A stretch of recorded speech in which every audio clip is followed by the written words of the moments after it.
In a world where men are brutally killed during war and criminals take the lives of innocent victims, the act of suicide is often viewed as selfish, cowardice, and unnecessary. But death isn't inevitable.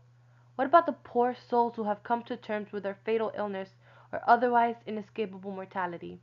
Why should these brave men and women who have stared death in the eyes be subject to the painful and often torturous weeks ahead, at the hands of bureaucrats who have no idea what they're going through?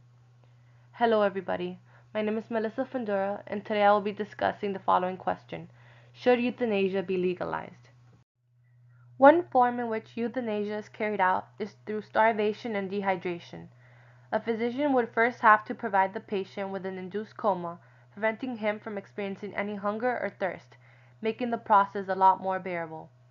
Another form in which euthanasia is carried out is through lethal injection of a drug, which when given in the correct dosage of 100 milligrams, takes about 1 to 3 minutes to peacefully and painlessly terminate the patient. An apparatus can also be used to release a certain amount of lethal carbon monoxide. Similar to lethal injection, this results in a quiet, peaceful death, much like passing in your sleep. According to Florida laws on assisted suicide, every person deliberately assisting another in the commission of self-murder shall be guilty of manslaughter. Although, in regards to Section 765.309 of the Florida statutes, the withdrawing of life-prolonging procedures from a patient in accordance with any provision of this chapter does not for any purpose constitute a suicide.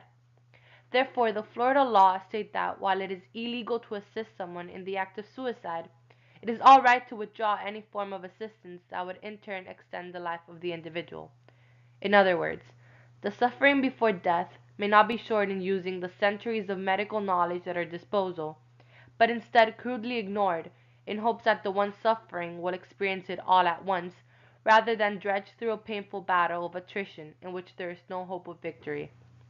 It would be much less painful to end the suffering once and for all, rather than allowing the continuation of unpleasant living. Through a global perspective, the debate on euthanasia is one that is being discussed worldwide. Some areas like Quebec, Canada, and Switzerland have recently legalized euthanasia. In other countries like Colombia, Belgium, and India, it has been legal for a while. Victims of fatal diseases and emotional trauma seek the relief that comes from this form of mercy killing.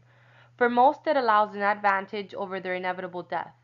Not only does it reward the victim with the upper hand, it also removes the amount of stress, hardship, torment, and agony that comes from certain incurable diseases.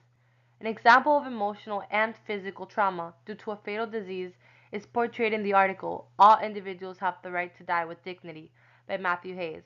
He has done everything in his power to achieve the legalization of euthanasia after watching his grandmother suffer agonizing pains before her untimely death. In regard to Matthew Hayes, individuals suffer terrible fates to the anguish of their families and themselves. While we should strive for this standard of care, no one should be categorically denied the right to a quiet, proud death. For this reason, I believe a step should be taken towards the safeguarding of patients, but they should also be treated with respect. This respect involves the entitlement to one's own decision regarding their death. It seems unnecessary to stand by and watch others suffer when there is an alternative to the situation. Whether or not the patients want to continue living with their pain and distress is entirely up to them. Therefore, I propose certain solutions to this problem. In order to make clear to the public just how beneficial euthanasia is, we can put up ads describing the many positive outcomes involved in this procedure.